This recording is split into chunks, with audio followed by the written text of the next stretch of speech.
मेरे विद्यार्थियों, आपका पीआर एजुकेशन यूट्यूब चैनल पर स्वागत है। मैं आज लेकर आया हूँ साइंस का पेपर, क्योंकि काफ़ी बच्चों की अभी मांग चल रही है कि सर बोर्ड का एग्ज़ाम आ रहा है, सोशल साइंस के बाद साइंस का पेपर है, इसलिए सर आप एक साइंस का पेपर लेकर आइए।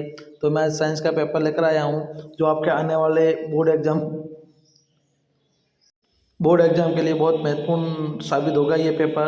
तो प्रिय विद्यार्थियों, मेरी आपसे एक रिक्वेस्ट है, प्लीज़ आप इस चैनल पर नए हो तो मेरे चैनल को आप सब्सक्राइबर करें, लाइक करें और शेयर करना ना भूलें, क्योंकि जो भी मैं पेपर लेकर आता हूँ बहुत इंपॉर्टेंट पेपर लेकर आता हूँ और जो उनमें से ही सवाल आते हैं। काफ़ी बच्चों के इंग्लिश में भी सवाल आए और कल हिंदी का पेपर था, उनमें भी बच्चे कह रहे थे कि सर जो आपने पेपर डाला वो काफ़ी अच्छा पेपर रहा और काफ़ी उसमें से सवाल आए। तो इसलिए आज और मैं आपके साइंस का पेपर लेकर आया हूँ। बने रहिए मेरी चैनल पर और इस पूरे वीडियो को देखें और समझें और याद करें। एक बार वीडियो देखने से याद नहीं होगा और आधा अधूरा वीडियो देखने से भी याद नहीं होगा।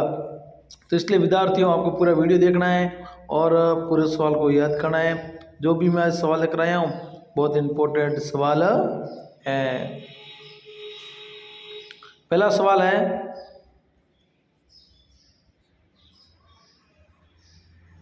फसल उत्पादन के दौरान मिट्टी में पोषक तत्वों के स्तर को बनाए रखने के लिए क्या मिलाते हैं? जो फसल उत्पादन के दौरान मिट्टी में पोषक तत्वों के स्तर को बनाए रखने के लिए क्या मिलाते हैं?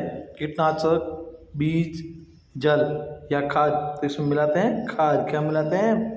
खाद। क्या मिलाते हैं? खाद। दूसरा सवाल है, निम्नलिखित में से जैव अम्लीकरण पदार्थ है। जैव अम्लीकरण पदार्थ लकड़ी, प्लास्टिक, सब्जियों के छिलके या कागज? तो यह प्लास्टिक। क्या है? प्लास्टिक। सोडियम धातु को सामान्य ताप पर किस द्रव्य में रखते हैं? वह है जल, पेट्रोल, मिट्टी का तेल या नींबू का रस? यहाँ से ये मिट्टी का तेल। चौथा सवाल है, अक्षय प्राकृतिक संसाधन के उदाहरण। अक्षय प्राकृतिक संसाधन के उदाहरण वन, कोयला, वायु या पेट्रोल? तो इसमें से ये वायु। निम्नलिखित में से कौन से वन्य जंतु संकटापन्न की श्रेणी में सम्मिलित किए? यानी ऐसे कौन से जंतु हो जिसके ऊपर संकट आ गया, यानी वो विलुप्त के कारक पर है? तो हाथी, काले हिरण, अजगर या उपयुक्त सभी? तो हाथी, अजगर और काले हिरण सभी के भी अभी विलुप्त के कारक, बहुत कम संख्या में अभी जीव जंतु रहे हैं, तो उपयुक्त सभी आएगा। घर्षण है। घर्षण क्या है? शत्रु है, मित्र है, दोनों है या इनमें से कोई नहीं? तो घर्षण है, वह शत्रु भी है, मित्र भी है, तो यह आएगा दोनों। क्या आएगा? दोनों। सातवां सवाल है, निम्न में से किस वाक ध्वनि की आवृत्ति न्यूनतम होने की संभावना है? यानी सबसे वाक यानी कम ध्वनि है, छोटी लड़की की, छोटे लड़के की, पुरुष की या महिला की? तो सबसे वाक ध्वनि आवृत्ति न्यूनतम होने का कारण पुरुष की। किसकी है? पुरुष की। औषधि जल में नमक घोलने के बाद ये विद्युत का हो जाता है, कुछ सुचालक हो जाता है। क्या हो जाता है? सुचालक। किसी भूकंप की शक्ति के परिमाप को खाली जगह पर व्यक्त किया जाता है, रिक्टर पैमाना। क्या होता है वहाँ? रिक्टर पैमाना। प्रिय विद्यार्थियों, मेरी आपसे रिक्वेस्ट है, प्लीज़ आप इस चैनल पर नए हो तो मेरे चैनल को सब्सक्राइबर करें, लाइक करें और शेयर करना न भूलें, क्योंकि जो भी मैं पेपर लेकर आता हूँ आपके लिए बहुत मोस्ट इम्पोर्टेंट है और जो मैं पेपर लेकर आया हूँ उसमें 100% सवाल आएगा। इसलिए प्लीज़ आपसे और मेरे को कुछ नहीं मांगना है, प्लीज़ आप एक मेरे चैनल को सब्सक्राइबर कर दीजिएगा। 10वां सवाल है, वायुमंडल में सबसे अधिक मात्रा में पाई जाने वाली गैस? वायुमंडल में सबसे अधिक मात्रा में कौन सी गैस पाई जाती है? ऑक्सीजन, कार्बन डाइऑक्साइड, मीथेन या नाइट्रोजन? तो इसमें बस सही है नाइट्रोजन। नाइट्रोजन है जो वायुमंडल में सबसे ज़्यादा गैस पाई जाती है। अब रिक्त स्थानों की पूर्ति कीजिए। तो रिक्त स्थानों की पूर्ति करनी है आपको। हमने जो ये लाल रेड पेन से लिखा है ना, वहाँ खाली जगह थी, हमने भर दी है, तो आपको थोड़ा समझना है व्यवस्थित और उसको याद करना है। फसल उगाने के लिए प्रथम श्रेणी मिट्टी की खाली जगह होती है जुताई। क्या होती है? जुताई। क्या होती है? जुताई। धातु अम्लों से अभिक्रिया पर खाली जगह गैस बनाती है हाइड्रोजन। कौन सी बनाती है? हाइड्रोजन। पेट्रोलियम के विभिन्न घटनाओं को पृथक करने का प्रक्रम परिश्रम कहलाता है। क्या कहलाता है? पृथक्करण।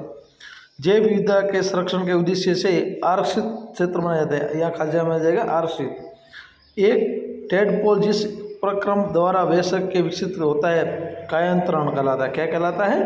कायांतरण। अगला सवाल है कोमल फर्स्ट से के जीवों का मिलान कोमल सेकंड से करना है। यानी कोमल फर्स्ट लिया हुआ है, उसको कोमल सेकंड से मिलान करना है। जैसे नाइट्रोजन स्थिरीकरण और दही का जमना, तो ये लैक्टोबैरिया हो गया। ब्रेड बेकिंग मलेरिया का एक प्रोटोजो हो गया। एडिस कारक है जीवाणु का। हैजा इसमें आपको मिलान करना है ऐसे जो भी आपस में। और हैजा का कारक क्या है? दही का जमना। नाइट्रोजन स्थिरीकरण क्या है? जो आपको इसमें उत्तर मिलान करना है। ये तीसरा सवाल था। अगला सवाल है पॉलीथिन क्या है? पॉलीथिन एक युगात्मक बहुलक है, इसे पॉलीथीन भी कहते हैं। पॉलीथिन है वो एक जो पॉलीथिन है एक योगात्मक बहुलक है, इसे पॉलीथीनियन भी कहते हैं। अगला सवाल है क्या होगा यदि मिट्टी की ऊपरी परत अनावृत हो जाए तो क्या होगा? तो मिट्टी की ऊपरी परत अनावृत हो जाए तो अनुपजाऊ हो जाएगी। क्या हो जाएगी? अनुपजाऊ हो जाएगी। वायुमंडल में यदि CO2 की मात्रा बढ़ जाए तो क्या होगा? तो प्रदूषण और तापमान बढ़ेगा। मनुष्य में निषेचन प्रक्रम को समझाइए। मनुष्य में निषेचन प्रक्रम को समझाइए। जब शुक्राणु, ध्यान से पढ़ना उत्तर है इसका, जब शुक्राणु अंडाणु के संपर्क में आते हैं तो इनमें शुक्राणु अंडाणु के साथ संलयन हो जाता है। शुक्राणु अंडाणु का संलयन निषेचन कहलाता है। अगला सवाल है आकाश में तड़ित और मेघ गर्जन की घटना एक समय पर हमसे समान दूरी पर घटित होती है। हमें तड़ित पहले दिखाई देती है और मेघ गर्जन बाद में सुनाई देता है। क्या आप इसकी व्याख्या कर सकते हैं? यानी तड़ित का समझ जैसे बिजली चमकती है तो पहले बिजली चमकती है, उसके बाद मेघ गर्जन होती है। ये क्यों होती है? इसका कारण क्या है? इसका प्रकाश की ध्वनि की आवृत्ति में अधिक होती है। प्रकाश की जो आवृत्ति होती है वो ध्वनि से अधिक होती है। क्या होती है? आवृत्ति ज़्यादा होती है, तो इसलिए वो पहले दिखाई देता है। 8वां सवाल है सुचालक व हीन चालक के उदाहरण सहित अंतर लिखिए।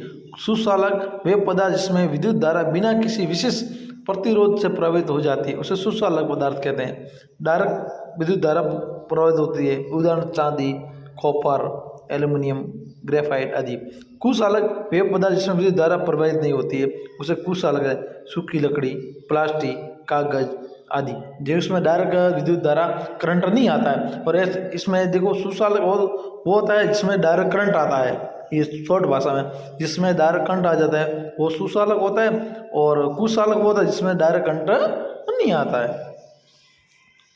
9वां सवाल है तड़ित से अपने सुरक्षा के 3 उपाय बताइए। तड़ित जब गर्जन होता है, बिजली चमकती है, गिर जाती है आकाशीय बिजली, तो उससे हमको कैसे बचाव करना है? तो यदि वाहन में हो तो खिड़की दरवाजे बंद कर ले।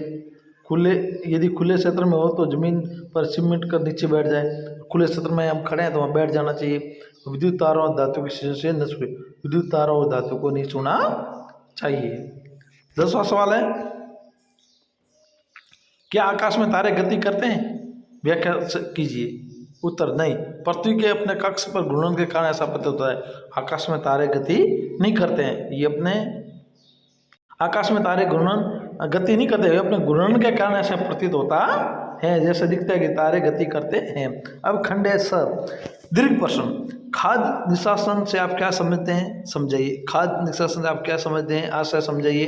यानी खाद्य विषागत एक रोग है जो रोगजनक बैक्टीरिया, वायरस, परजीवी, विषागत पदार्थों, रसायनों से दूषित आहार या पेय पदार्थों के सेवन के कारण होता है। उदाहरण और 12वां सवाल है उदाहरण देकर प्रदर्शित कीजिए कि प्लास्टिक की प्रकृति संरक्षण होती है। लंबे समय तक खुले रहने पर प्लास्टिक का विघटन होता है।